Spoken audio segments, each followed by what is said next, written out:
نبی محمد مصطفیٰ احمد مجتبیٰ صلی اللہ تعالی علیہ وآلہ وسلم۔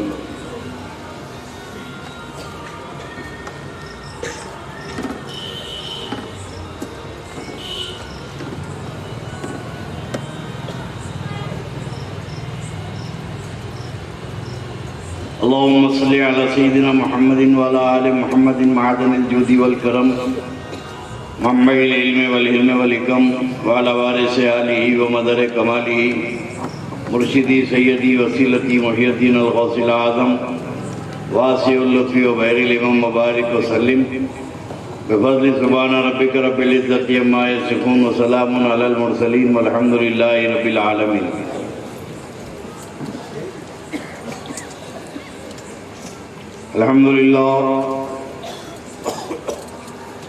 الحمدللہ الذی کفا وسلام علی عبادہ الذین اصطفیٰ، اما بعد، قال اللہ تعالی فی القرآن المجید والفرقان الحمید الی النبی الحبیب الکریم، اعوذ باللہ من الشیطان الرجیم، بسم اللہ الرحمن الرحیم، قل لا اسألکم علیہ اجرا الا المودۃ فی القربى، صدق اللہ مولانا العظیم وبلغنا رسولہ النبی الامین الکریم، ونحن علی ذلک لمن الشاہدین والشاکرین والحمد للہ رب العالمین۔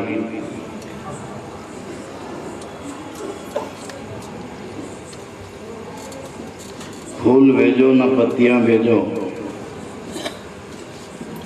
پھول بھیجو نہ پتیاں بھیجو، پنج وقتہ سلامیاں بھیجو۔ پھول بھیجو نہ پتیاں بھیجو، پنج وقتہ سلامیاں بھیجو۔ یا رسول اللہ، ہم نے بھیجے درود کے تحفے، ہم نے بھیجے درود کے تحفے، آپ جنت کی چابیاں بھیجو۔ ہم نے بھیجے درود کے تحفے، آپ جنت کی چابیاں بھیجو۔ اور یا نبی اپنے پاک ہاتھوں سے، یا نبی اپنے پاک ہاتھوں سے بھوکی امت کو روٹیاں بھیجو۔ یا نبی اپنے پاک ہاتھوں سے بھوکی امت کو روٹیاں بھیجو۔ اور چھن گئے تاج تاجداروں کے، چھن گئے تاجداروں کے، اپنے پیروں کی جوتیاں بھیجو، اپنے پیروں کی جوتیاں بھیجو۔ شاہ ہست حسین بادشاہ ہست حسین، دی ہست حسین دی پناہ ہست حسین، سرداد نداد دست در دست یزید، حقا کے بنا لا الہ ہست حسین۔ ایک بار بارگاہ رسالت والے رسالت پہ باواز بلند درود پاک کا نذرانہ پیش فرما دیں۔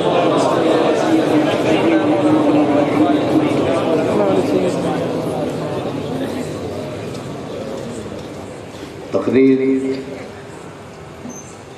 میرے خیال سے آپ لوگوں نے سن لی، مکمل تقریریں ہو گئی۔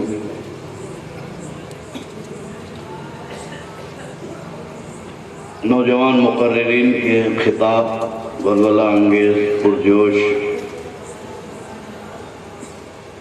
اور علم سے بھرپور، مواد سے لبریز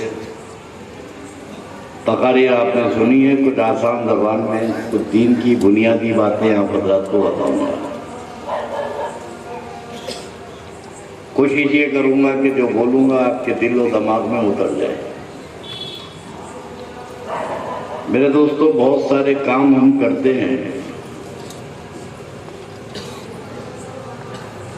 اہل سنت والجماعت میں بہت سارے رسومات ہیں، بہت سارے طور طریقے ہیں۔ آنکھ کھولے تو ماحول میں وہی دیکھے، وہی ہم کر رہے ہیں، لیکن مقصد نہیں معلوم۔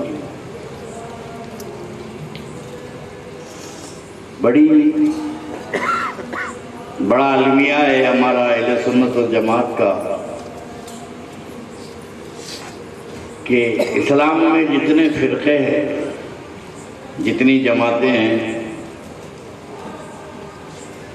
پچھلی امتوں میں 72 فرقے تھے، اللہ کے نبی نے فرمایا میری امت میں 73 فرقے ہوں گے، لیکن 72 فرقوں کی اگر تاریخ پڑھیں گے آپ تو اسلام کا سب سے قدیم فرقہ شیعہ ہے، خارجی ہے، اب اس کی شکلیں بدلتی گئیں خوارج کی۔ شیعہ اپنی جگہ پر اٹل ہیں، خارجی لباس بدل بدل کے آتے رہے۔ کسی زمانے میں خارجی کا کچھ نام تھا۔ شیعہ کہتے ہیں جو صحابہ کے دشمن ہیں، اور خارجی کہتے ہیں جو اہل بیت کا دشمن ہے، اور یہ دونوں ساتھ ساتھ چلے۔ ہمارے بزرگوں نے محنت کی، علم کے سمندر بہائے، اور دودھ کا دودھ، پانی کا پانی، کالا سفید سب ایک کر کے شیعوں کو الگ کر دیا۔ آج دنیا کے کسی خطے میں بھی ہو تو شیعہ اپنی شناخت سے پہچانا جاتا ہے، اس کو تعارف کرانے کی ضرورت نہیں ہے، شیعہ ہے۔ محرم کا مہینہ آیا، کالے کپڑے پہن لیا، لال ڈوریاں باندھ لیا، اب ماتم کی مجالس کرنے لگا، دیکھتے ہی سمجھ جاتے کہ یہ فرقے شیعہ سے تعلق رکھتا ہے۔ ہر قوم، ہر جماعت اپنی کچھ نہ کچھ شناخت رکھتی ہے، آئیڈینٹیفیکیشن ہے، اپنی پہچان ہے۔ کسی بورے کی دکان پہ جائیے آپ تو صورت دیکھتے ہی سمجھ جائیں گے کہ یہ بورے کی دکان ہے، اس کی وضاحت، اس کا رہن سہن، اس کا اسٹائل ہے۔ ہر جماعت کو معلوم ہے کہ انہیں شیعہ کیوں ہیں، خارجی کیوں ہیں، بورا کیوں ہیں، وہابی کو معلوم ہے وہابی کیوں ہیں، اہل حدیث کو معلوم ہے میں اہل حدیث کیوں ہوں، تبلیغی جماعت والے کو معلوم ہے میں تبلیغی کیوں ہوں، جماعت اسلامی والے کو معلوم ہے میں جماعت اسلامی کو ہوں۔ ہر ایک کو معلوم ہے کہ وہ اپنی اس جماعت میں کیوں ہے، اس کا مقصد کیا ہے۔ لیکن بڑا المیہ یہ ہے کہ سنی کو یہ نہیں معلوم کہ میں سنی کیوں ہوں۔ پوری زندگی گزر گئی نظر و نیاز کرتے ہوئے، فاتحہ کرتے ہوئے، یا حسین، ماشاءاللہ دارالعلوم امام حسین ہے، یہ تو پکے حسینیوں کا علاقہ ہے۔ اہل بیت اطہار سے محبت کا اٹوٹ انہوں نے ثبوت پیش کیا، اور یہ جو نسل ہے، میں جو آج ملا ان بچوں سے، نوجوانوں سے، ان کی عمریں دیکھ کر مجھے اور ان کی باتیں دیکھ کر حیرت ہو گئی کہ ہر ایک کی زبان پر ان کی گفتگو سے عشق آل رسول ٹپک رہا۔ سبحان اللہ۔ اور یہ بچوں کی اپنی کمائی نہیں ہے، یہ بچوں کی اپنی محنت نہیں ہے۔ کچھ باپ دادا اپنی اولاد کو سرکے میں بلڈنگیں چھوڑ کے جاتے ہیں، کھیت چھوڑ کے جاتے ہیں، بینک بیلنس چھوڑ کے جاتے ہیں، بچوں کو ملتا ہے، بابا دادا کا حصہ ملتا ہے، کسی کو دولت ملی، کسی کو دکانیں ملی، کسی کو کھیت ملے۔ لیکن یہ اطان کے علاقے کے لوگوں کو دیکھ کے مجھے حیرت ہوئی ہے، ان کے باپ دادا نے ان کے حصے میں عشق آل رسول دیا ہے، عشق و محبت ان کے دلوں میں اتار دیا ہے۔ اور یہ آپ کے بڑوں کا بڑا احسان ہے، اللہ تعالیٰ ان کی قبروں میں نور بھر دے کہ آپ حضرات کو نبی کے گھر سے اٹیچ کر کے چلے گئے۔ اللہ کے رسول علیہ السلام کے خانوادے سے آپ کا رشتہ مضبوط کر کے گئے۔ وہ جانتے تھے کہ یہی رشتہ اصل کام آنے والا ہے۔ سارے اعمال دھرے کے دھرے رہ جائیں گے، مگر عشق آل رسول یہاں بھی کام آئے گا، وہاں بھی کام آئے گا۔ تو آج میں آپ حضرات کو بتاؤں گا کہ یہ ذکر حسین سے فائدہ کیا ہے۔ دنیا کمرشیل ہو گئی ہے، جب تک کہ آدمی کو فائدہ نظر نہیں آتا اس میں اس کو انٹرسٹ نہیں ہوتا۔ معلوم ہونا کہ بھئی یہ میں جو کر رہا ہوں اس سے مجھے ملنے والا کیا ہے۔ جب سے ذکر حسین یاد حسین کر رہے ہیں، اپنا پیسہ لگا رہے ہیں، محنت کر رہے ہیں، رات دن ایک کر رہے ہیں، تو اس کا ریٹرن کیا ہونے والا ہے، آپ کو ملنے والا کیا ہے وہ معلوم ہونا چاہیے۔ اللہ کے نبی علیہ السلام نے فرمایا کہ اللہ کی خاطر مجھ سے محبت کرو، میری خاطر میری آل سے محبت کرو۔ سبحان اللہ۔ اب یہاں والے اگر عشق آل رسول میں سرشار ہیں. اس کی وجہ یہ ہے کہ یہ ایک وقت میں دو کام کر رہے ہیں، نبی کی آل سے محبت بھی کر رہے ہیں اور اللہ کے رسول کی خوشی کا سامان بھی کر رہے ہیں. ایک فائدہ تو یہ ہے کہ ذکر حسین اور یا حسین، نام حسین لینے کا فائدہ یہ ہے کہ اس سے اللہ کے رسول خوش ہوتے ہیں.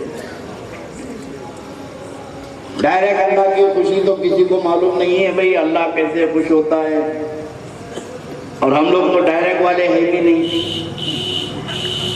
ہم لوگ تو وسیلے والے ہیں. اللہ کی رضا اور اللہ کی خوشی کیا ہے؟ اللہ کے رسول علیہ السلام ایک بار بازار سے گزر رہے تھے، حضور کو ایک گھوڑا پسند آیا. اللہ کے نبی نے گھوڑے کا سودا کر لیا. بازار میں گھوڑا بیچنے والا گھوڑا بیچنے کے لیے کھڑا تھا. آپ کے ہمارے آقا نے گھوڑا پسند کیا، قیمت طے ہوئی. اللہ کے نبی نے کہا کہ تو یہیں ٹھہر، میں پیسے لے کر آتا ہوں. آج کے ہمارے نبی گھر گئے پیسے لینے کے لیے. جب واپس آئے تو دوسرا آدمی گھوڑا پسند کرا، زیادہ قیمت میں بات طے ہوئی، گھوڑے والے نے اس کو گھوڑا بیچ دیا. اللہ کے رسول علیہ السلام تشریف لائے، فرمایا بھائی پیسے دے، گھوڑا دے. تو وہ تو دوسرے کو زیادہ قیمت میں بیچ دیا تھا. تو اس نے کہا کہ بھائی میں نے تو آپ کو بیچا ہی نہیں گھوڑا. گھوڑا بیچنے والے نے کہا کہ میں نے تو آپ کو گھوڑا بیچا ہی نہیں. تو آقا و مولا نے کہا کہ تیرا میرا سودا طے ہوا، میں پیسے لینے گیا تھا، اب معاہدے کے تحت یہ گھوڑا میرا ہے، مجھے دے دے. حضور اس سے اصرار کر رہے تھے. اس نے کہا کہ میں تو آپ کو جانتا ہی نہیں کون ہے، میں نے تو آپ کو گھوڑا بیچا نہیں. اب یہ جب حضور کا اصرار، اس کا انکار جب شروع ہوا تو کچھ عاشقین جمع ہوئے، کچھ حاسدین جمع ہوئے بازار میں. آقا کہہ رہے ہیں کہ میں نے سودا طے کیا، اس نے کہا میں آپ کو جانتا ہی نہیں. تو یہ اس وقت کے جو منافقین تھے کھڑے رہ کے تماشا دیکھ رہے تھے کہ دیکھو ہوتا کیا ہے. آج پیغمبر کے ساتھ، محمد عربی کے ساتھ کیا معاملہ ہوتا ہے. مجمع جمع ہو گیا، جب پبلک جمع ہو گئی، بھیڑ لگ گئی بازار میں، تو گھوڑا بیچنے والے نے دیکھا کہ اب بات بہت آگے بڑھ گئی ہے. تو بولا صاحب اگر میں نے آپ سے کوئی گھوڑے کا سودا کیا ہے تو کوئی گواہ لائیے، کوئی گواہ لائیے. تو اللہ کے نبی نے کہا کہ جب تیری میری بات ہوئی تھی اس وقت تو کوئی تھا بھی نہیں، تو تم مجھ سے گواہی کیسے مانگ رہا ہے؟ تو اس وقت کے حاسدین منافقین نے کہا کہ اے محمد بات واجبی ہے، بات صحیح ہے، اگر آپ نے اس سے گھوڑے کا سودا طے کیا ہے تو کوئی گواہ پیش کیجیے. حضور پہ اصرار ہوا گواہ پیش کرنے کا. اب جب حضور کی بات چیت ہوئی تھی تو کوئی تھے بھی نہیں وہاں پر، صرف اللہ کے نبی تھے، گھوڑا بیچنے والا تھا. اس میں سے ایک صحابی آگے بڑھے اور پکار کے کہنے لگے کہ میں گواہی دیتا ہوں کہ میرے نبی نے تجھ سے گھوڑے کا سودا طے کیا ہے. میں گواہی دیتا ہوں میرے رسول نے تجھ سے طے کیا ہے، معاہدہ یہ قیمت طے ہوئی ہے. اب وہ لاجواب ہو گیا. عاشقین نے، مسلمانوں نے کہا بھائی گواہی مل گئی نا.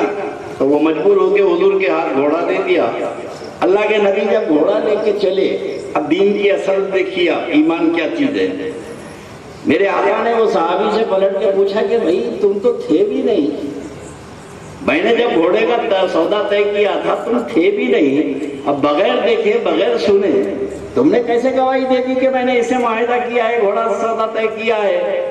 تو وہ عاشق رسول صحابی کہنے لگے یا رسول اللہ میں اللہ کو دیکھا نہیں، میں نے اللہ کو دیکھا نہیں، آپ کے بولنے پہ کہہ رہا ہوں ایک ہے، جب میں آپ کے کہنے پہ اللہ کی گواہی دے رہا ہوں تو گھوڑے کی کیا اہمیت ہے؟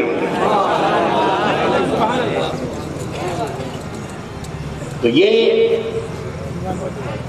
اللہ کے رسول علیہ السلام کی خوشنودی کا سبب ذکر اہل بیت ہے. تم جتنا ذکر حسین کرتے جائیں گے آقا اتنا خوش ہوتے جائیں گے. اب بندے مومن کو اور کیا چاہیے نبی کی خوشی سے علاوہ؟ اللہ کے رسول علیہ السلام کا ارشاد ہے، اور قرآن پاک میں اللہ نے فرمایا جو میں نے آیت کریمہ پڑھی ہے،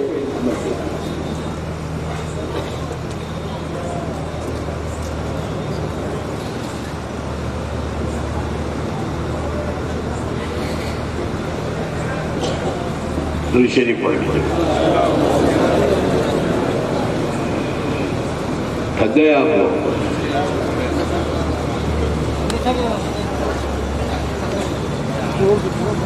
بھائی آپ جیسے سنیں گے ویسے میں سناؤں گا، کیونکہ اب یہ وقت ایسا ہو چکا ہے کہ تقریر دل میں اترنے کے بجائے معدے میں اتر جاتی ہے. بہرحال انتظامیہ کا کام ہے. میں تو 11:30 تک ٹائم دیا تھا کہ مجھے 11:30 بجے آپ بولنے لگائیے، میں بول لوں گا. اور 11:30 12 1 بجے کے بعد مجھے محنت کرنا پڑتا ہے. پہلے آپ کو اٹھانا پھر بولنا. اب وہ اٹھاتے بٹھاتے جو ہے میں بیٹھ جاتا ہوں. تو تھوڑا آپ حضرات ساتھ دیجیے، انشاءاللہ میں موضوع پہ آؤں گا اور برجل اپنی بات کو سمیٹ لوں گا. اللہ کے نبی علیہ السلام پر وحی الہی نازل ہوئی. اللہ نے فرمایا کہ جو پیغمبر نے، ہمارے آپ کے آقا نے جو دین پھیلایا،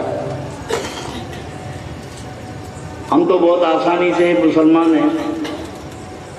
بھائی برف مسلمان ہیں، بھائی مسلمان کے گھر میں پیدا ہوئے مسلمان ہیں. نہ ہم نے محنت کی، نہ کوئی امتحان دیا. اب تھوڑی سی ایک گاڑی گئی تو بے چین ہو گئے. اب اس وقت ہوتے تو کیا کرتے؟ جب تلواریں چل رہی تھی اس وقت ہوتے تو کیا کرتے؟ ہم تو اس دور میں پیدا ہوئے، تھوڑی ہلچل سے بے چین ہو جاتے ہیں. لیکن خدا کی قسم عاشقین کا وہ عالم تھا کہ تیر برس رہے ہیں آقا کے سامنے کھڑے. سوچ بھی سکتے ہیں میرے بھائی، جنگ احد میں اللہ کے نبی علیہ السلام کھڑے ہوئے ہیں اور تیروں کی بارش ہو رہی ہے اور صحابہ آ کے کھڑے ہوئے ہیں سامنے اور تیر لگتے جا رہے ہیں. ایک ایک کو 50 60 70 تیر لگے. اب وہ گرے، وہ گرتے دوسرے آ کے کھڑے ہو گئے. ایک ایک کر کے 17 صحابہ حضور کے سامنے ڈھال بن کے کھڑے ہوئے، اپنی جان قربان کر دیے مگر آقا کے پاس ایک تیر آنے نہیں دیے. اتنی مشقتوں سے اسلام پھیلا ہے بھائی. میرے آقا علیہ السلام نے کتنی محنت کی ہے اسلام پھیلانے کے لیے. شعب ابی طالب میں 3 سال قید رہے حضور، کھجور کی گھٹیاں پیس کے کھاتے تھے. جنگ احد میں حضور کے دندار مبارک شہید ہو گئے. طائف کے میدان میں میرے آقا نے پتھر کھا کے خون لہو لہان ہو گئے. اور اتنا ظلم، اتنی زیادتی اس وقت کے عربوں نے، کب کے؟ اس وقت کے عربوں نے اچھی نسل میں بھی آ گئے تو صحابہ کی جماعت پیدا ہو گئی. اور وہ جو بگڑے ہوئے کی نسل ہے آج بھی سعودی عرب میں موجود ہے. بگڑے ہوئے کی نسل آج بھی سعودی عرب میں موجود ہے. وہی حرکتیں کرتے ہیں جو ان کے باپ دادا کرے تھے. خالی نام بدل گیا ہے، شکلیں بدل گئی ہیں، مگر مزاج وہی ہے. صحابہ نے، اللہ کے رسول علیہ السلام نے کیسی کیسی مشقتیں اٹھائیں، محنتیں اٹھائیں، فخر و فاقہ کیا، بھوکے رہے. سوال یہ پیدا ہوتا ہے کہ اللہ کے نبی کیوں بھوکے رہے بھائی؟ اللہ کے رسول علیہ السلام کو کس چیز کی کمی تھی کہ میرے آقا بھوکے رہتے تھے؟ ایک طرف تو آپ کا ایمان اور عقیدہ یہ بولتا ہے کہ اللہ کے نبی حبیب اللہ ہیں، نبیوں کے سردار ہیں، سید المرسلین ہیں. اور نبیوں کی جماعت میں ایک نبی ایسے تھے کہ انہوں دعا کرے تو دسترخوان اتر گیا. عیسیٰ علیہ السلام نے دعا کی تھی کہ اللہم انزل علینا مائدۃ من السماء، اے اللہ آسمان سے دسترخوان کو نازل فرما. ادھر عیسیٰ روح اللہ نے دعا کی، ادھر اللہ نے جو ہے دسترخوان نازل کیا روٹیوں کے ساتھ. عیسیٰ روح اللہ کے لیے دسترخوان اتر جائے اور محمد رسول اللہ بھوکے رہے. ایک نوجوانوں کے لیے میں لمبے فکر اور ان کو سمجھا رہا ہوں کہ دیکھو، ایک بھوکا رہنا مجبوری کا ہے.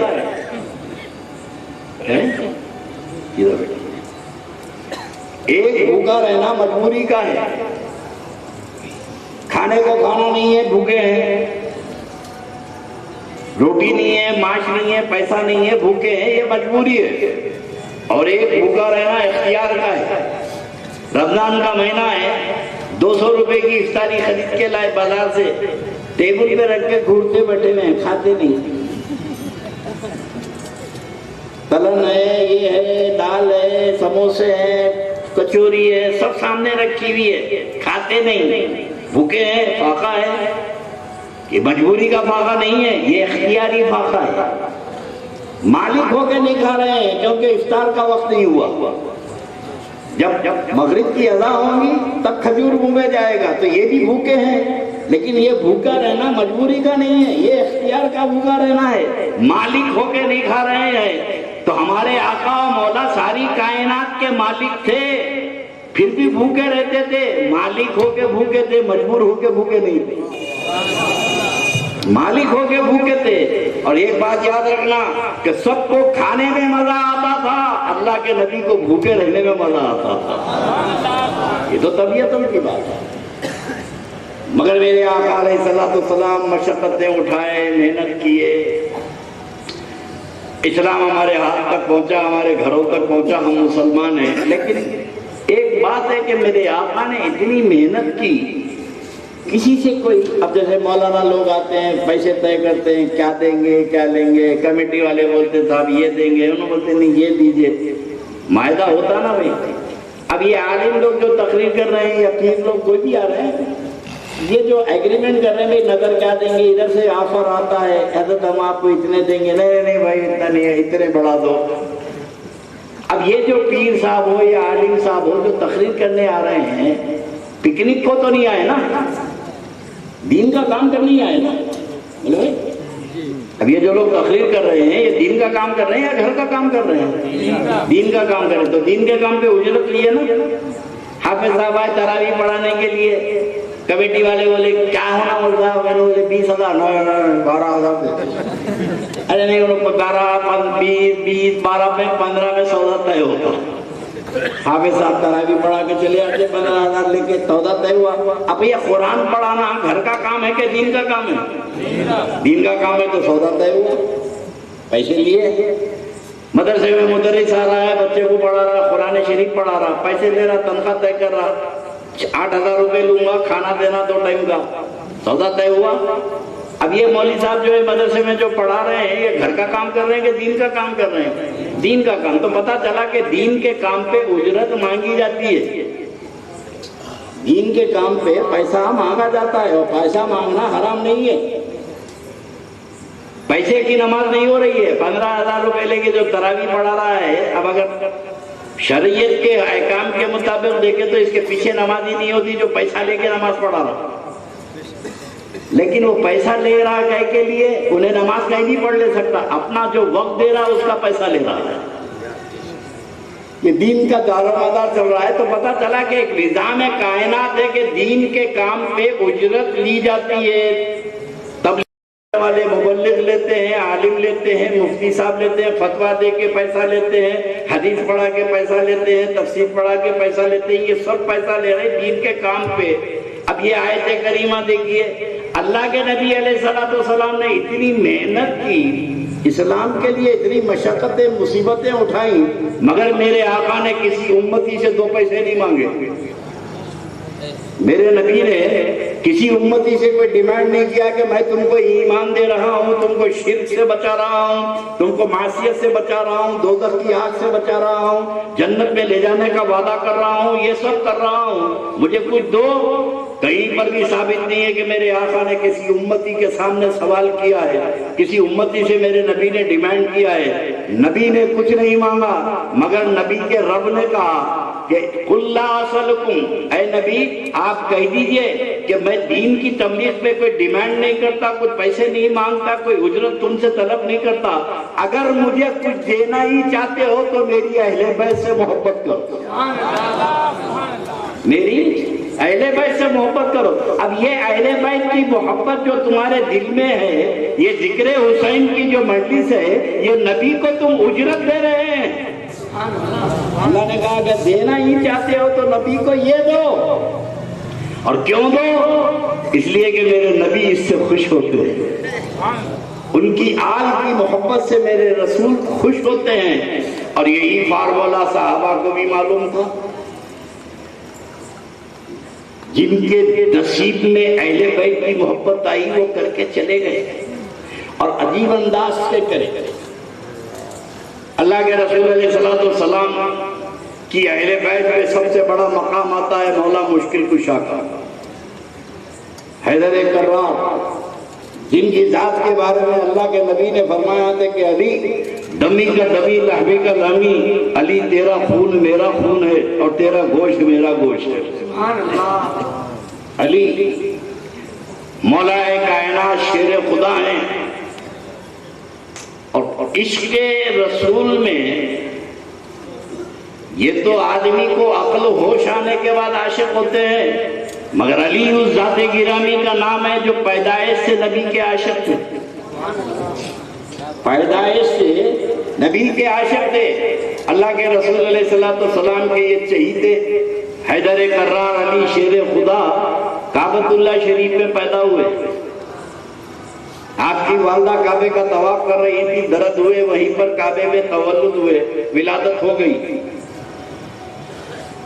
خاندان کے لوگوں کو معلوم ہوا کہ ابو طالب کے گھر بچہ پیدا ہوا. خاندان والے چلے آئے، مبارکباد مبارکباد. آ کے بچے کو دیکھ رہے ہیں، پیدا ہوا تو بچہ بڑا لعین شہین، بڑا حسین و جمیل بچہ ہے، مگر آنکھیں بند ہیں، آنکھ نہیں کھلتا بچہ. کعبے میں پیدا ہوا، آنکھ بند ہے. تو لوگوں میں تشویش ہوئی کہ پیدا تو ہوا ہے مگر ایسا محسوس ہوتا ہے اندھا ہے. یہ بڑھاپے میں ابو طالب کے گھر میں ایک نابینا بچہ پیدا ہو گیا، اندھا. علی کی آنکھ بند ہے. خاندان کا ایک ایک فرد آ کے دیکھ رہا ہے، علی آنکھ بند کیے ہوئے ہیں. کوئی ایسا نہیں ہے جو علی کو دیکھ رہا ہے اور علی آنکھیں بند کیے ہوئے ہیں. کسی کو دیکھتے نہیں ہیں. ہر ایک کے دل میں یہ ہے کہ بچہ اندھا ہے، اندھا پیدا ہوا. جب آپ کے ہمارے آقا علیہ السلام کو اطلاع ہوئی تو اللہ کے نبی کعبۃ اللہ شریف میں آئے، فرمایا کہ میرے چچا کے بیٹے کو میرے گود میں دے دو. علی شیر خدا کو میرے رسول نے گود میں لیا. خاندان کا ایک ایک بچہ، ایک ایک فرد علی کے گود میں لیا. علی نے آنکھ نہیں کھولی اور جیسے ہی اللہ کے نبی کے گود میں انہوں نے گود میں لیا، علی نے آنکھ کھول کے رسول کا چہرہ دیکھا. علی نے آنکھ کھول کے رسول کا چہرہ دیکھا. اب وہ علی شیر خدا جو کعبے میں پیدا ہو کے کعبے کو نہیں دیکھے، اس کو دیکھے جو جس نے کعبے کو کعبہ بنایا ہے. جب علی شیر خدا نے رسول کا چہرہ دیکھا تو ایک مقام پر میرے نبی نے فرمایا، علی آنکھ دنیا میں آنے کے بعد سب سے پہلے چہرے مصطفیٰ کو دیکھا تو میرے نبی نے اعلان کیا کہ آج کے بعد جو علی کے چہرے کو دیکھے گا اللہ اسے عبادت کا ثواب عطا فرمائے گا. تو نماز پڑھنا عبادت، روزہ رکھنا عبادت، حج کرنا عبادت، قرآن پڑھنا عبادت، علی کے چہرے کو دیکھنا عبادت. حضور سیدنا صدیق اکبر جب علی پہ نظر پڑتی تو چہرے سے نظر نہیں ہٹاتے تھے. علی شیر خدا آئے اور صدیق اکبر ایسا ٹک ٹکی باندھے دیکھتے ہیں اور آنکھ نہیں بند کرتے، علی کو دیکھتے ہی رہتے ہیں. ام المومنین عائشہ صدیقہ نے کہا، ابا جان آپ علی کو دیکھتے ہیں تو آنکھ جھپکتے نہیں، پلک جھپکتے نہیں، ٹک ٹکی باندھے کیوں دیکھتے ہیں؟ تو فرمایا بیٹی میرے نبی نے فرمایا تھا کہ علی کے چہرے کو دیکھنا عبادت ہے، میں عبادت میں مصروف رہتا ہوں. حضرت صدیق اکبر کہتے ہیں کہ علی کے چہرے کو دیکھنا عبادت ہے، اور ام المومنین عائشہ صدیقہ فرماتی ہیں کہ اللہ کے نبی نے مجھ سے کہا ہے کہ ذکر علی بھی عبادت ہے. اب یا علی نعرے حیدری، یا علی یا علی، یہ بھی عبادت ہے. ایسا نہیں ہے کہ ہوا میں آپ لوگ کر لے رہے، باپ دادا سکھا کے چلے گئے. جتنی بار تم یا علی کا نعرہ لگاؤ گے اللہ تمہیں عبادت کا ثواب عطا فرمائے گا. تو یہ مقصد اہل بیت اطہار کی محبت کا ہے. اللہ کے رسول علیہ السلام کے یہ عشق و محبت، حضور نے فرمایا میری آل سے محبت کرو تو زمین والے تو کرے میرے بھائی. جبرائیل علیہ السلام سید الملائکہ یہ بھی آل رسول سے محبت کا ثبوت پیش کرے. جبرائیل علیہ السلام نے بھی حسنین کریمین سے محبت کا ثبوت پیش کرے. کیوں؟ وہ جانتے ہیں کہ ان کی محبت سے ان کے نانا خوش ہوتے ہیں. سید الملائکہ کو ضرورت پڑ گئی اہل بیت سے محبت. حدیث شریف میں ہے کہ جبرائیل علیہ السلام جب وحی لے کر آتے تھے تو ان کو کوئی نہیں دیکھتے تھے. وہ نوری مخلوق ہے نا، ان کو کوئی نہیں دیکھتے تھے، وہ وحی لاتے تھے، وحی نازل ہوتی تھی، حضور پڑھتے تھے اور حضور فرماتے تھے کہ جبرائیل آئے مجھ پر یہ وحی نازل کی، ابھی گئے، آئے اور گئے، کوئی دیکھے نہیں۔ آپ کے گھر میں، آپ کے خاندان میں کتوں کو آگے اسرائیل علیہ السلام لے کے گئے؟ وہاں کے پلنگ کے پاس کھڑے ہوئے ہیں، باہر چلے گئے، اسرائیل آئے بھی لے کے بھی چلے گئے، دیکھے کوئی؟ تو نوری مخلوق کو کوئی نہیں دیکھ سکتا نا بھائی۔ لیکن اکثر ایسا ہوتا تھا کہ جبرائیل علیہ السلام انسان کی شکل میں آتے تھے، جب ان کا دل بولتا نبی پاک سے ملنے کے لیے تو انسان کی شکل میں ایک صحابی کی صورت میں آتے تھے، اور وہ صحابی کا نام تھا داہیہ کلبی، بہت خوبصورت ہینڈسم صحابی تھے، بہت خوبصورت صحابی تھے، ان کی شکل میں آتے تھے اور حضور کے سامنے، اللہ کے نبی کے سامنے بیٹھے رہتے تھے۔ اللہ کے نبی جانتے تھے کہ یہ میرے صحابی نہیں ہے، جبرائیل ہے، اور سارے صحابہ سمجھتے تھے کہ یہ صحابی ہے، اور حضور سے بات چیت کرتے بیٹھے رہتے تھے، راز و نیاز ہوتا تھا، اللہ جانے وہ کیا بولتے تھے، نبی کیا فرماتے تھے، سنتے تھے، بس گھنٹوں بیٹھے رہتے تھے جبرائیل علیہ السلام، مگر ہر آنے والا سمجھتا تھا کہ یہ داہیہ کلبی ہے۔ ایک بار جبرائیل علیہ السلام وہی صحابی کی شکل میں آئے اور حضور کے سامنے بیٹھے ہوئے، اندر سے امام حسن امام حسین دوڑ لیتے آئے، اور دوڑتے ہوئے آئے اور آ کے جو ہے جبرائیل علیہ السلام کے گود میں بیٹھ گئے، دونوں شہزادے گود میں بیٹھ گئے، اور گود میں بیٹھنے کے بعد تھوڑی دیر کے بعد اٹھے اور اٹھ کے حضرت امام حسن نے ادھر ہاتھ ڈالا جبرائیل کے جبے میں، امام حسین نے ادھر ہاتھ ڈالا اور ڈال کر کو ٹٹول رہے ہیں۔ تو جبرائیل علیہ السلام کبھی شہزادوں کو دیکھتے ہیں، کبھی اللہ کے نبی کو دیکھتے ہیں کہ آخر یہ کیا ڈھونڈ رہے ہیں۔ تو میرے آقا نے فرمایا جبرائیل تم کو یہ میرا صحابی سمجھ رہے ہیں، میرے صحابی داہیہ کلبی جب مجھ سے ملنے آتے ہیں تو میرے بچوں کے ہاتھ سے خود پھل لے کر آتے ہیں، کبھی سیب لے کے آتے ہیں، کبھی کھجور لے کے آتے ہیں، اب بہت دیر سے تم نے کچھ نہیں دیا تو یہ تمہارے جیب میں تلاش کر رہے ہیں۔ اب مقام اہل بیت دیکھیے، نبی کے گھرانے کا مقام و مرتبہ کون جان سکتا ہے کہ دوسری مرتبہ جبرائیل علیہ السلام جب وہ صحابی کی شکل میں آتے تو خالی ہاتھ نہیں آتے، آتے آتے جنت سے پھل لے کر آتے، جنت سے میوہ لے کے آتے۔ تو یہ نبی کا گھرانہ ہے حسن و حسین کا کہ ہر جنتی کو جنت کا پھل جنت میں جانے کے بعد ملے گا، نبی کا گھرانہ دنیا میں جنت کا پھل کھا رہا ہے۔ یہ مقام و مرتبہ ہے اہل بیت کا۔ ایک حدیث وہابی بہت سناتے ہیں، اور ہمارے پاس تو الحمدللہ مجھے تو معلوم ہے کہ یہ خطہ بڑا پاک ہے وہابیزم سے، یہ گندگی تو ہر جگہ موجود ہے جہاں، اب ظاہر ہے کہ شہر ہے محلہ ہے تو گٹر تو ہوں گا نا ڈرینیج کا، مگر یہ حتان ایسے ایسا علاقہ ہے جہاں ڈرینیج کی پائپ لائن نہیں ہے، یہاں گندگی نہیں ہے۔ اللہ تمہارے ایمان کو سلامت رکھے۔ آگے دال میں نمک کے برابر ہوں گے، اکثریت تو الحمدللہ آپ کی ہے، ان کو یہی کہ وہیں رکنے دو، آگے بڑھنے مت دو۔ اس دور کا سب سے بڑا فتنہ یہ وہابیت و سلفیت ہے، یہ خارجیت ہے کہ نبی کے گھرانے سے یہ دور کرتے ہیں۔ اب آج کل تو ان لوگوں کا تو ایک مزاج ہے، ابھی رات کا وقت ہو رہا ہے تو آپ کو جگانے کے لیے کہتے ہوں کہ میں حیدرآباد سے میں ایسی محرم میں واز کر کے نکل رہا تھا،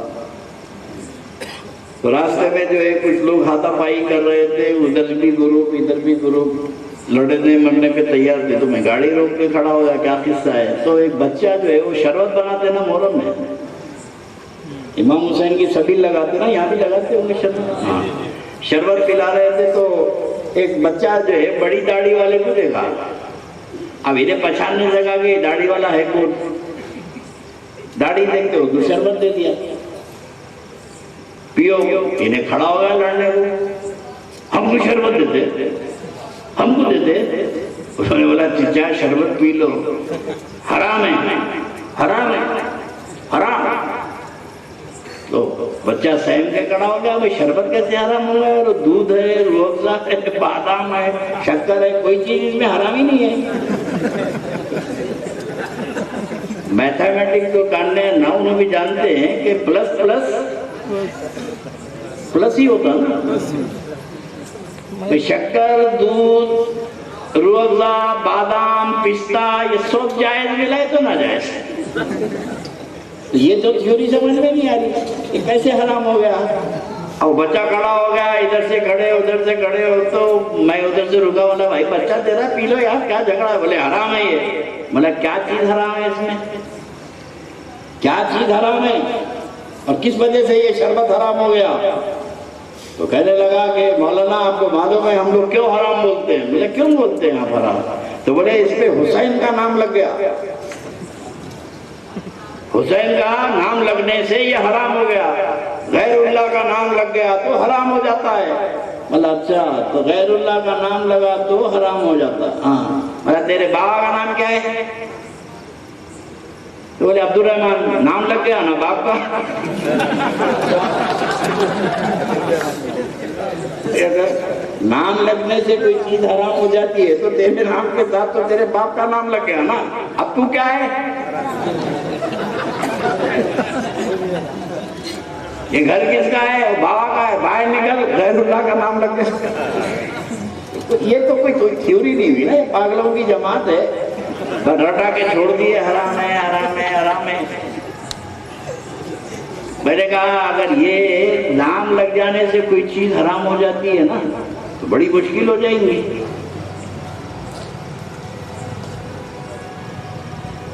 بنارس والے گنگا کا پانی پیتے، گنگا. الہ آباد والے جمنا کا پانی.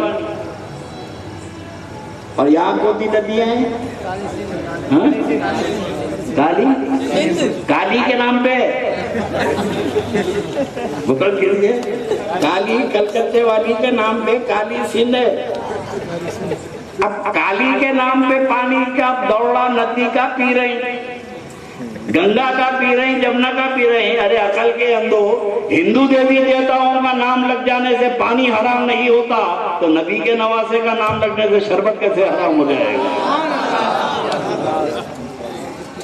ایسا تو زندگی مشکل ہو جائے گی. تو میں عرض کر رہا تھا کہ اللہ کے رسول علیہ السلام کی یہ اللہ کا یہ ارشاد کہ میرے نبی کی آل سے محبت کرو، اور یہ محبت کر کے چلے گئے صحابہ کرام. حدیثیں یاد رہتی ہیں کہ اللہ کے نبی علیہ السلام کے پاس کچھ غلام آئے تو مولا مشکل کشا نے کہا کہ فاطمہ چکی پیستے پیستے ہاتھوں میں گٹے پڑ گئے، پانی اٹھاتے اٹھاتے کمر میں درد شروع ہو گیا. رسول اللہ صلی اللہ علیہ وسلم کے بعد کچھ غلام آئے ہیں، جا کے غلام لا دو تاکہ کچھ گھر کے کام کاج ہو جائیں. علی شیر خدا کے کہنے پہ سیدہ فاطمہ لخت جگر رسول حضور کے پاس آئیں، بولے یا رسول اللہ مجھے کچھ غلام عطا فرمائیے گھر کے کام کاج کے لیے. اللہ کے نبی نے فرمایا کہ فاطمہ میں تم کو اس سے بہتر چیز کیوں نہ دے دوں؟ یا رسول اللہ دے دیجئے. تو سیدہ کو حضور نے تسبیح بتا دی، سبحان اللہ والحمدللہ ولا الہ الا اللہ اللہ اکبر، یہ تسبیح فاطمی، یہ جاؤ پڑھ لو، اب تمہیں غلاموں کی ضرورت نہیں. بات آئی گئی ہوگی. اللہ کے نبی نے غلام نہیں دیا، کام کرنے کے لیے نہیں دیا. یہ بظاہر تو معلوم ہوا کہ غلام نہیں دیا، لیکن راز کھلا کہ غلام کیوں نہیں دیا. حضرت صدیق اکبر کی اہلیہ اکثر سیدہ فاطمہ کا گھر کا کام کرنے چلے جاتی تھی، مالکنی کا گھر کا کام کرنے کے لیے چلے جاتی تھی. گرمی کا زمانہ ہے، رمضان کا مہینہ ہے، سخت ترین دھوپ ہے، کنارے کنارے سے دیوار دیوار ہوتے ہوئے مالکنی کے گھر پہ پہنچی کہ مالکنی کے گھر کا کچھ کام کر دوں گی. تو دروازہ کھٹکھٹایا، زنجیر ہلائی، اندر سے کوئی جواب نہیں آیا. پھر زنجیر ہلائی، جواب نہیں آیا، مگر اندر سے چکی پیسنے کی آواز آ رہی تھی. اندر سے چکی پیسنے کی آواز آ رہی تھی. تو یہ بولی کہ بھئی مالکنی ہوشیار ہیں، سیدہ ہوشیار ہیں، جواب کیوں نہیں دیتی؟ کھڑکی سے آگے اندر جھانکی تو دیکھا کہ مالکنی تو وہاں سو رہی ہیں، رمضان کے روزوں کی شدت سے نڈھال ہو کے وہاں سو رہی ہیں، اور امام حسن امام حسین جھولے میں ہے، جھولا دیا جا رہا ہے، دینے والا نظر نہیں آتا. شہزادے جھولے میں ہے، جھولا دینے والا نظر نہیں آتا، چکی پیسی جا رہی ہے، آٹا نکل رہا ہے، چکی پیسنے والا نظر نہیں آتا۔ یہ منظر دیکھ کر آئی، دوڑتے دوڑتے اللہ کے نبی کے پاس آ کے کہنے لگی یا رسول اللہ، آپ کی شہزادی فاطمہ کے گھر میں نے عجیب منظر دیکھا ہے، وہ تو سو رہی ہے، شہزادے جھولے میں سو رہے ہیں، جھولا دیا جا رہا ہے، جھولا دینے والا نظر نہیں آتا، چکی پیسی جا رہی ہے، پیسنے والا نظر نہیں آتا۔ تب میرے آقا نے فرمایا کہ اسماء، میری بیٹی روزے کی تھکان سے سو گئی تھی تو پروردگار نے جبرائیل کو جھولا دینے کے لیے بھیجایا ہے اور میکائیل کو چکی پیسنے کے لیے بھیجایا ہے۔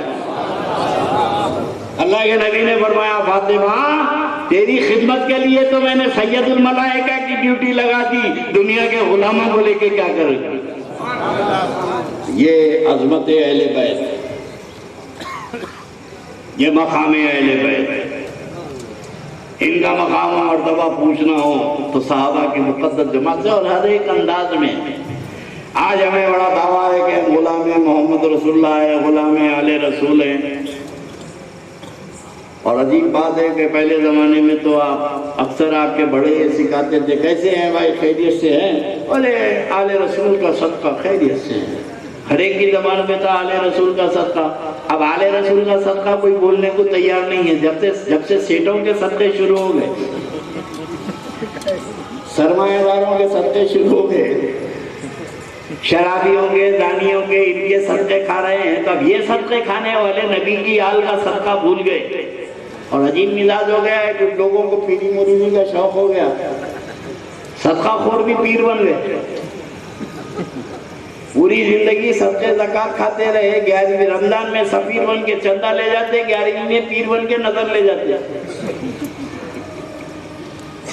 صدقے کھانے والے پیر نہیں ہوتے، جن کے صدقے میں تم اتر جاتے ہیں وہ پیر ہوتے۔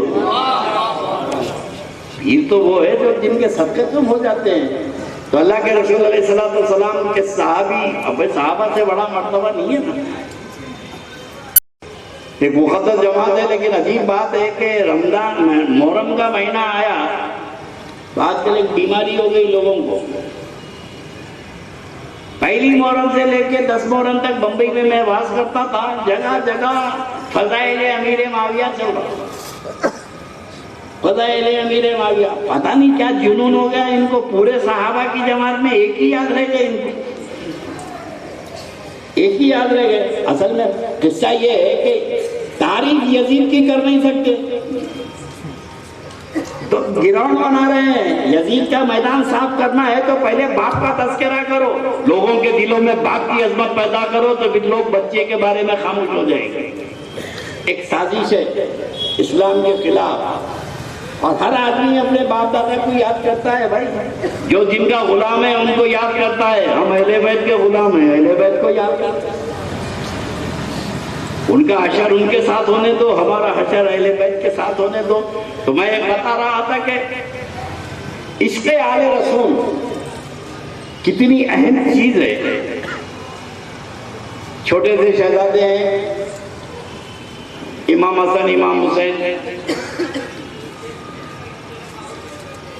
ایک بار مشہور واقعہ ہے کہ سیدنا عمر فاروق رضی اللہ تعالیٰ عنہ کا دور خلافت ہے۔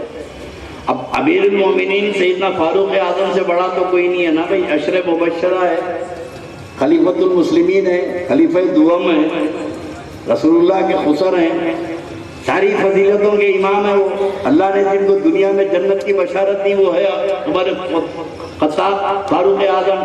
اتنی بڑی عظمت ہے اور سب کچھ مل گیا ان کو، لیکن حدیث شریف میں واقعات ہے، سیدنا فاروق اعظم نے سوانے میں لکھا ہے کہ ایک بار امام حسین اور حضرت عمر کے صاحبزادے میں کوئی تکرار ہو گئی، چھوٹے چھوٹے بچے کھیلتے کھیلتے لڑ پڑے، تو حضرت امام حسین نے حضرت عمر کے صاحبزادے سے کہا کہ تو میرا غلام، تیرا باپ میرے نانا کا غلام، تو میرا غلام، تیرا باپ میرے نانا کا غلام۔ تو یہ چھوٹے سے بچے تھے حضرت عمر کے، دوڑتے ہوئے اپنے والد کے پاس جا کے بولے کہ ابا جان، حسین ابن علی نے کہا ہے کہ میں ان کا غلام ہوں اور آپ ان کے نانا کے غلام ہیں، کیا یہ صحیح ہے؟ تو حضرت عمر نے کہا بیٹے کس نے کہا یہ؟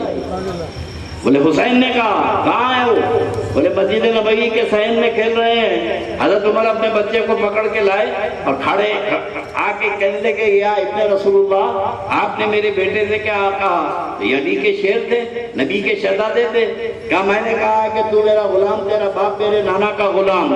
تو حضرت عمر فاروق رضی اللہ تعالیٰ عنہ نے کہا کہ آپ مجھے یہ لکھ کے دے دیں گے، یہ جو بول رہے ہیں لکھ کے دے دیں گے؟ تو سیدنا حسین نے کہا میں بچہ ہوں، مجھے لکھنا نہیں آتا۔ بولے میں لکھ کے لا دوں گا، آپ اپنا انگوٹھا لگا دیں گے؟ بولے لگا دوں گا۔ سیدنا فاروق اعظم لکھ کر لایا اور امام حسین نے انگوٹھا لگا دیا۔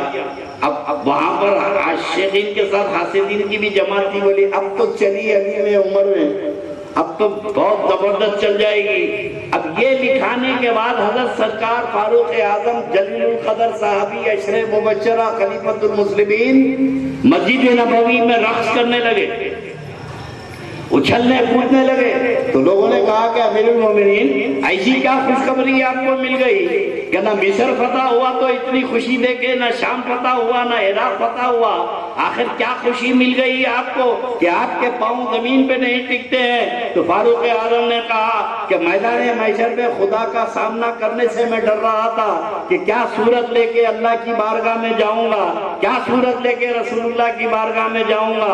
آج مطمئن ہو گیا، نبی کے نواسے نے مجھے سند دے دی ہے کہ میں غلام محمد الرسول اللہ ہوں۔ میرے دوستو، ان کو ضرورت تھی غلامی کی سند کی، جن کو سب کچھ میرے نبی نے دے دیا تھا، دنیا میں جنت کی بشارت دے دی تھی، پھر بھی سمجھتے تھے کہ یہی سند کام آنے والی ہے۔ آج کے زمانے میں لوگ اگر یہ سنتے کہ مولانا ہو گئے، شیخ الحدیث ہو گئے، مفتی ہو گئے، ہم تو کھلا ہیں، یہ کچھ بھی کام آنے والا نہیں ہے۔ کام آنے والا ہے تو نبی کی آل کی محبت کام آنے والی ہے، یہ اس لیے آل رسولی کام آنے والا ہے۔ میرے دوستو، اللہ رب تبارک و تعالیٰ فرماتا ہے قُلْ لَا أَسْأَلُكُمْ عَلَيْهِ أَجْرًا، اور یہ تو واقعات محرم کربلا کا یہ اصل قصہ کیا ہے؟ ایک بات یاد رکھو، ایک ہے اشاعت اسلام، کیا ہے؟ اسلام کی تبلیغ، پھیلانا۔ اشاعت کا میں نے بولی اسلام کی تعلیمات کو پھیلانا، اور ایک ہے حیات اسلام، ایک ہے پھیلانا اور ایک ہے بچانا، حیات۔ اب جو کربلا کا قصہ ہے اشاعت اسلام نہیں ہے، اسلام کو پھیلانے کے لیے نہیں ہے، اسلام کو بچانے کے لیے۔ پھیلانے میں بچانے میں فرق ہے۔ تو اب میں ایک ایگزامپل دے کے بتاتا ہوں کہ ایکسیڈنٹ ہو گیا روڈ کے اوپر، سڑک پہ ایکسیڈنٹ ہو گیا، ایک آدمی زخمی ہو گیا، پورے 25-50 آدمی دوڑے، کوئی اسٹریچر لایا، کوئی ایمبولینس منگایا، اس کو اٹھا لے کے گئے، آدمی کا خون بہہ گیا، زخمی ہو گیا، سر پھٹ گیا، ہاتھ پاؤں ٹوٹ گئے، زخمی ہو گیا، ہاسپٹل لے کے 50 آدمی گئے، مریض کو اٹھا کے، زخمی کو اٹھا کے بھاگے، اندر گیا آپریشن تھیٹر میں، ڈاکٹر لے کے گیا، پلٹ کے ڈاکٹر بولا مریض کا خون بہت بہہ گیا، اب اس کو بچانا ہے تو خون کی ضرورت ہے۔ کیا ہے؟ اس کی زندگی بچانا ہے تو خون کی ضرورت ہے۔ تو یہ 50 آدمی جو اٹھا کے لے کے گئے تھے، ڈاکٹر صاحب ہمارا لے لو، ڈاکٹر صاحب ہمارا لے لو۔ ڈاکٹر بولا بھائی ایسا نہیں لیتے، ٹیسٹ کرنا پڑتا، ان کا چڑھائے تو انہیں ٹپک جاتا، بلڈ گروپ دیکھنا پڑتا ہے، میچنگ دیکھنا پڑتا ہے، اگر بی پازیٹیو ہے تو بی پازیٹیو لینا، اے پازیٹیو ہے تو اے پازیٹیو لینا۔ جو بلڈ کا سیمپل لیں گے پہلے ٹیسٹ کریں گے، ہر ایک کا خون لے کے نہیں چڑھا سکتے۔ بچانے کے لیے، مدد کرنے کے لیے 50 ہاتھ تو ہو سکتے ہیں، پھیلانے کے لیے 50 ہاتھ لگ گئے، لیکن جب بچانے کا وقت آیا تو وہی خون چاہیے جو مریض کا خون میچ کرتا ہو۔ جب بچانا ہو تو وہی خون ہونا جو مریض کا خون میچ کرتا ہو، جو اس کا گروپ ہے یہ اس کا گروپ ہونا چاہیے، جو اس کا معاملہ ہے یہ اس کا معاملہ ہونا چاہیے۔ تو کربلا میں امام حسین اسلام پھیلانے نہیں گئے تھے، اسلام کو بچانے کے لیے گئے تھے۔ تو جو خون نبی کا اسلام کو پھیلانے میں بہا تھا، بچانے کے لیے بھی وہی خون چاہیے۔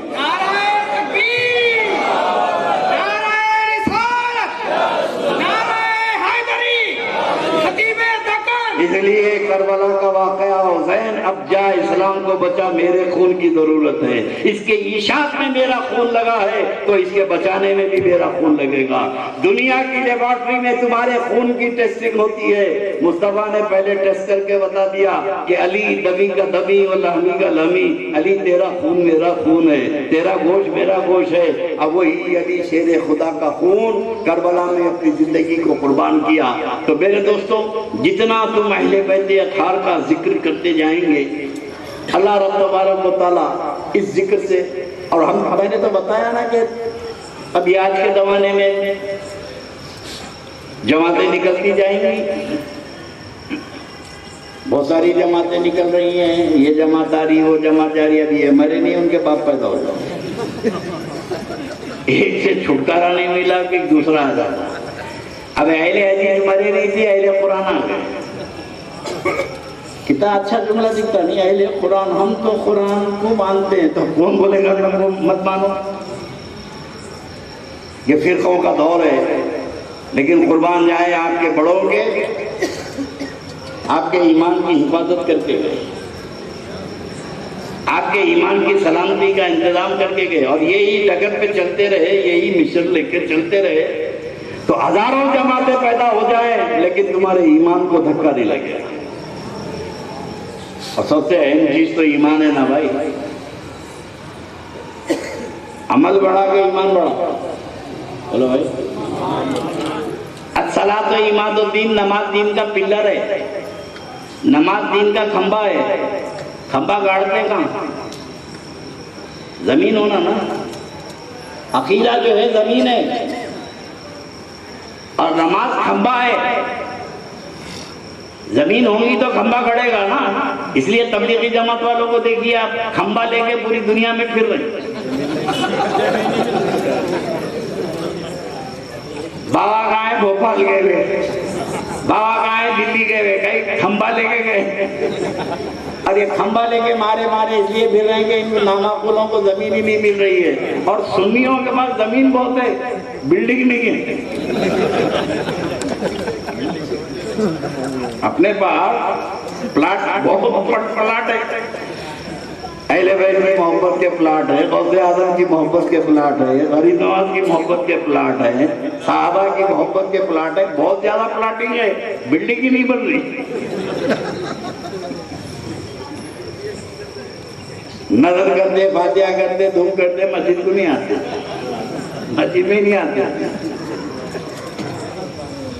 مسجد کے چبوترے پہ کھڑے رہ کے گپ شپ کرتے، آدھا گھنٹہ مارکیٹ میں کھڑے رہ کے یہی بکواس کرتا رہے گا، حی علی الصلاۃ، حی علی الفلاح، ادھر آنے کے بجائے ادھر چلے آؤ، محسن بول رہا ادھر آؤ، شیطان بول رہا ادھر چلو۔ اصل میں شیطان جو ہے سنیوں کو نماز پڑھنے دیتا ہی نہیں، یہ نظر کر لو، فاتحہ کر لو، 11ویں کر لو، جو چاہے کر لو، مسجد کی مت جاؤ۔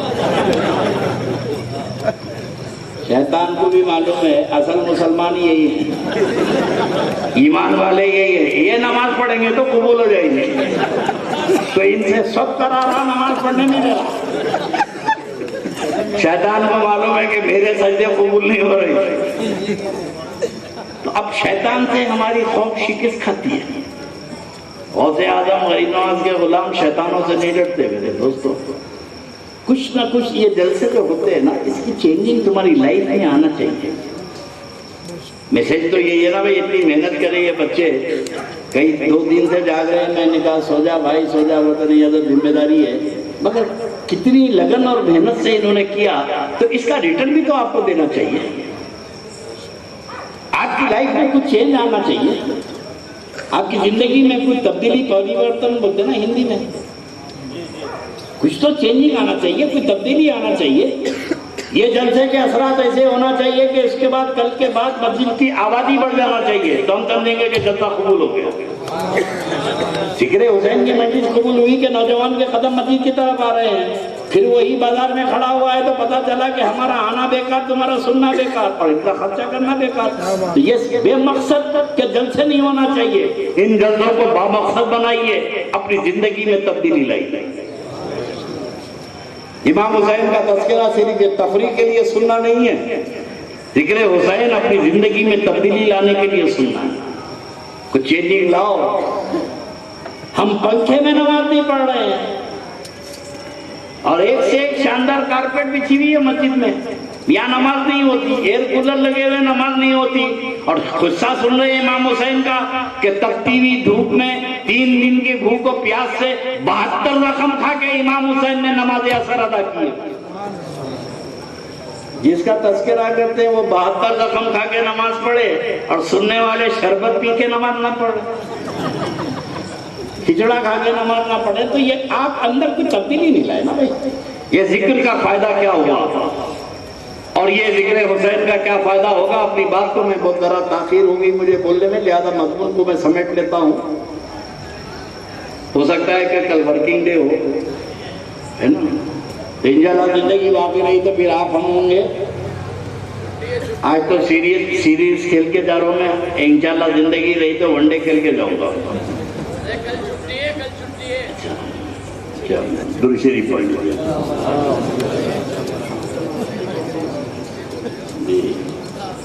یہ جو اسٹائل ہے نا درود پڑھنے کا، اس سے سمجھتا ہوں کہ دم توڑ دیے، مجمع کا دم ٹوٹا ہے، تو لہذا میرے اندر کا مضمون نکل ہی نہیں رہا ہے۔ میں کوشش کرنا پڑا مجھے واز کرنے کے لیے۔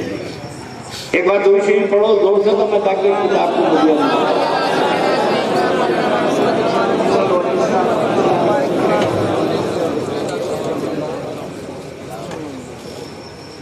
میں نے آپ کو کہا تھا کہ آج کی اس مجلس میں گفتگو میں آپ کو اتنا میسیج دے دوں کہ یہ ذکر حسین،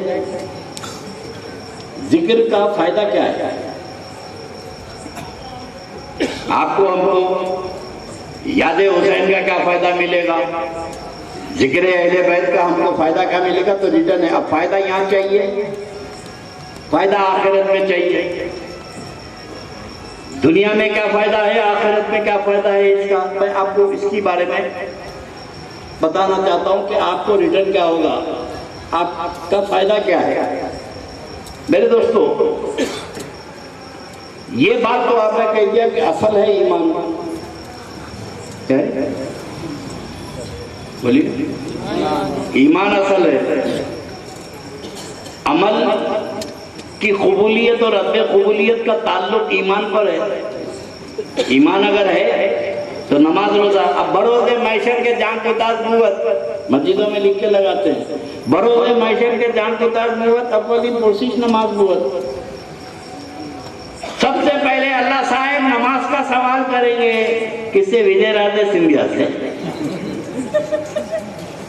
نریندر مودی سے سوال ہوگا۔ نماز کا سوال کس سے ہوگا؟ بولیے، ایمان والے سے سوال ہوگا۔ ایمان والا رہے گا تو سوال ہوگا، ایمان والا رہے گا تو عمل کا سوال ہوگا۔ اور ایمان والا ہوگا کب؟ ایمان والا ایمان پر رہے گا کب؟ جب اس کے دل میں حب اہل بیت ہوگی، نبی اور نبی کی آل کی محبت ہوگی، تو وہ اس کا ایمان مکمل ہوگا۔ اللہ کے رسول علیہ السلام کی اہل بیت سے محبت یہ ایمان کی علامت ہے۔ جتنا بڑا مومن ہوگا اتنا بڑا عاشق اہل بیت ہوگا، جتنا اس کا ایمان قوی ہوگا، جتنا اس کا ایمان طاقتور ہوگا، اتنا ہی اس کے دل میں عشق اہل بیت ہوگا۔ اور اس کا فائدہ کیا ہے؟ میں مجھے بتاؤ، ایک بار میں تبلیغی جماعت کے مولانا کی کتاب پڑھ رہا تھا،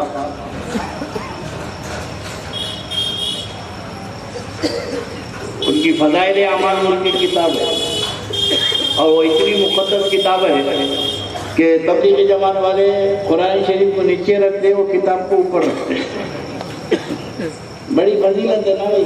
اس کے اندر مولانا زکریا صاحب لکھے، ایک واقعہ لکھے، حدیث شریف، اللہ کے نبی علیہ السلام کا ارشاد ہے کہ میرے نبی فرماتے ہیں ہر پیدا ہونے والے کے ساتھ ایک شیطان پیدا ہوتا ہے۔ ہر پیدا، جب انسان پیدا ہوتا ہے نا، اس کے ساتھ ایک شیطان پیدا ہوتا ہے۔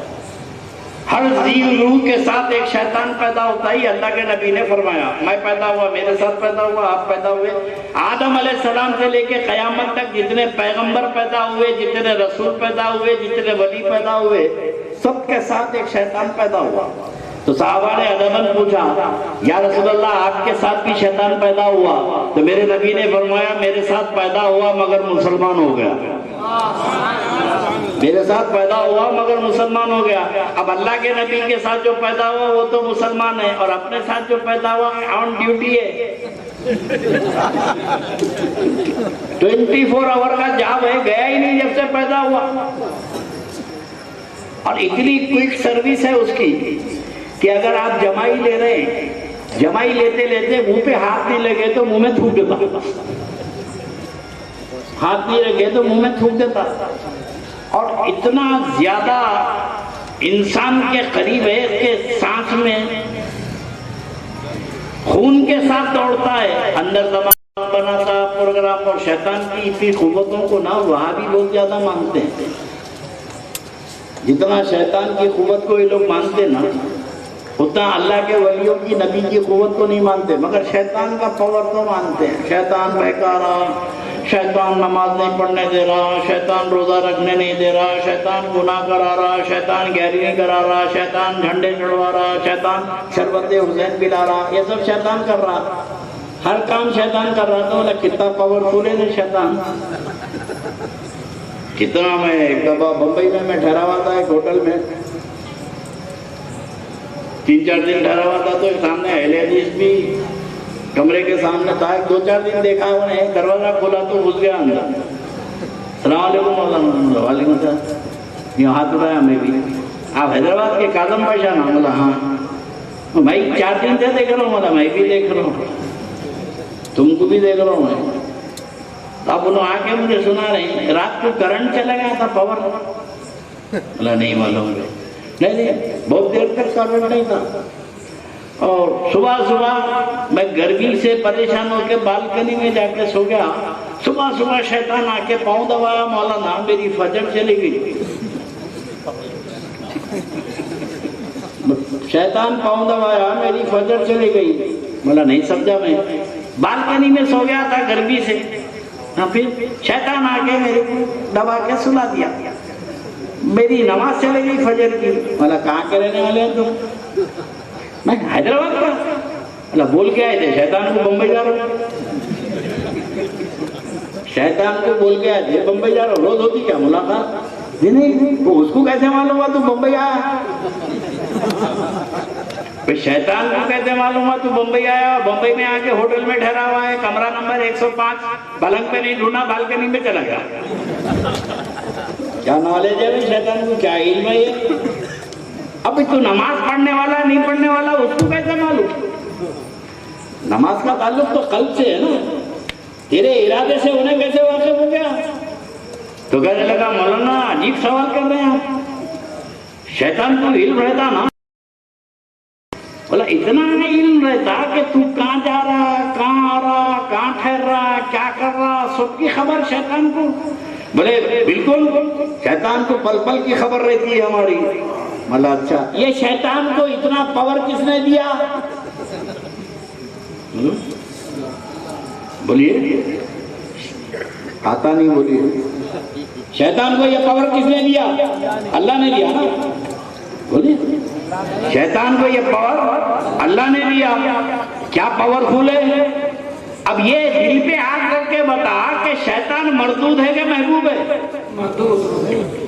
مردود ہے کہ محبوب ہے؟ تو بولے جی مردود ہے. ملارے عقل کے اندھے، دنیا آج تک مردود کے علم کو نہیں سمجھ سکی تو محبوب کے علم کو کیا سمجھے گی؟ جب مردود تیری پل پل کی خبر رکھتا ہے تو ہمارے خواجہ غلاموں کی ہر جگہ خبر رکھتے ہیں. غوث اعظم اپنے غلاموں کی، علی مشکل کشا اپنے غلاموں کے پہ نظر رکھتے ہیں، کیونکہ یہ بھی پاور اللہ ہی کا پاور ہے، اللہ کا دیا ہوا پاور ہے نا. پاور کی بات ہے. اب یہ تو پاور اسٹیشن ہی ہے نا جی، پاور پلانٹ ہے نا. کتنے میگا واٹ کا؟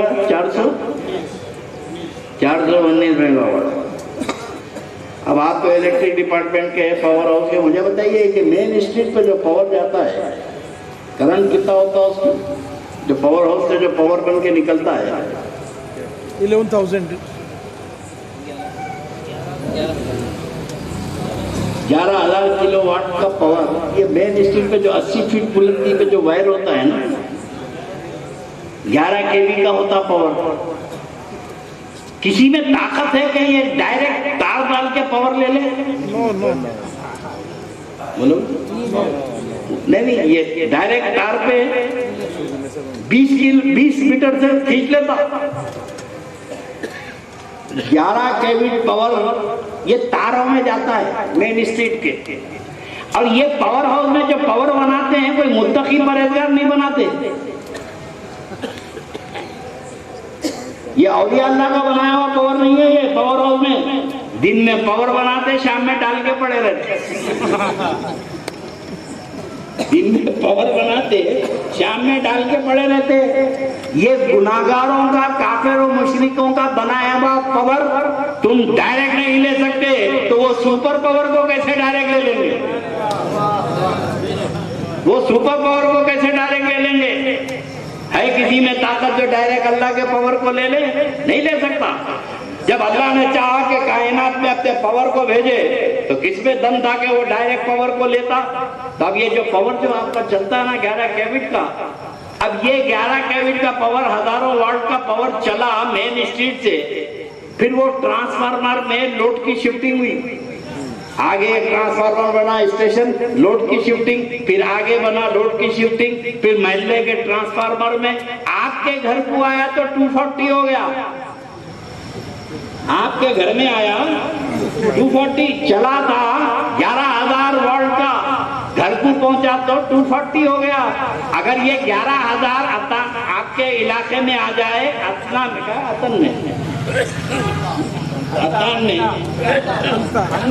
انتا میں آ جائے تو شہر جل کے راکھ ہو جائے. اس شہر میں اتنی طاقت نہیں ہے کہ ڈائریکٹ پاور کو برداشت کرے، مگر آپ کے گھر کو پہنچانے کے لیے ٹرانسفارمر کی ضرورت پڑی، سب اسٹیشن کی ضرورت پڑی. تب اللہ تعالیٰ نے چاہا کہ اپنا پاور کائنات میں پھیلائے تو کون تھا جو ڈائریکٹ پاور کو لے لیتا؟ تو پروردگار نے مدینے میں سب سے بڑا اسٹیشن بنا دیا. اللہ نے مدینے میں سب سے بڑا اسٹیشن بنا دیا اور اس پاور ہاؤس کا نام محمد الرسول اللہ. اب میرے آقا نے اس پاور کو پھیلانا چاہا تو 4 اسٹیشن بنا دیے. ایک کا نام ابو بکر رکھ دیا، ایک کا نام عمر رکھ دیا، ایک کا نام عثمان و علی. اب جب یہ پاور وہاں سے مدینے سے چلا تو بغداد میں غوث العظم پاور اسٹیشن کا نام بنا اور ہندوستان میں غریب نواز پاور اسٹیشن کا نام بنا. پاور چلا اور یہ محلے کے ٹرانسفارمر یہ اولیاء اللہ ہیں، یہ پیر و مرشد ہیں. اب یہ پاور آپ کے گھر میں پہنچا، مگر کچھ لوگوں کو بیماری ہے، نہیں ہم تو ڈائریکٹ لیں گے. ہم لوگ ڈائریکٹ لیں گے. تو پاسبل ہے بھائی ڈائریکٹ لینا؟ ممکن ہے ڈائریکٹ لینا، مگر یہ ڈائریکٹ کی بیماری ہے. اسی بھی ہمارے ہاں صاحب اشفاق صاحب کے بعد ایک اور ایگزامپل. اشفاق صاحب کے سامنے میں بیٹھا ہوا، گھر میں بیٹھا ہوا تھا، چائے پی رہا تھا تو اچانک ڈپارٹمنٹ والے گھسے، ان کے گھر میں گھسے اور گھس کے کیا ہے وہ میٹر چیک کرنا ہے، دیکھ لو. تو وہ لوگ آئے اور میٹر چیک کرے، ریڈنگ کرے، چلے گئے. مطلب کونتے ہے میٹر لائٹ ڈپارٹمنٹ کے لوگ کرمچاری میٹر دیکھنے آئے تھے، دیکھ کے چلے گئے. بات کرتے بیٹھے رہے. ہم چائے پی کے باہر نکلے تو سامنے والے گھر والے کو پکڑ کے پولیس والے کرمچاری گاڑی میں بٹھا رہے. بڑی داڑھی تھی، نمازی آدمی تھے، ان کو پکڑ کے گاڑی میں بٹھا رہے تھے. بولا رہے بھائی اتنا متقی پرہیزگار آدمی اس کو کیوں پکڑ کے لے جا رہے ہیں؟ آدھا پوچھئے، نہیں معلوم کیوں لے جا رہے ہیں؟ جا کے پوچھے ارے بھائی یہ شریف آدمی کو پکڑ کے کیوں لے جا رہے ہیں گھر میں سے آپ؟ تو کرمچاری بولے ڈائریکٹ لے رہا تھا.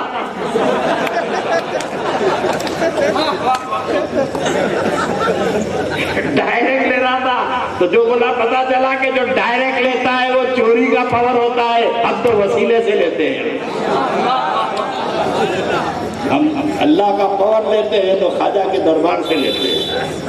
ہم اللہ کا پاور لیتے ہیں تو غوث اعظم کے در سے لیتے ہیں. پاور وہی لیتے ہیں مگر اسٹیشن کے قریب جا کے لیتے ہیں, ٹرانسفارمر کے قریب. اب غریب نواز کے پاس جاؤ یا اولیاء کے آستانے پہ جاؤ, یہ اس لیے شرک نہیں ہے کہ پاور وہی لے رہے ہیں, اسی کا پاور ان کے در سے لے رہے ہیں. تو عرض کر رہا تھا کہ مولانا نے اپنی کتاب میں لکھا کہ ہر پیدا ہونے والے کے ساتھ ایک شیطان پیدا ہوتا ہے.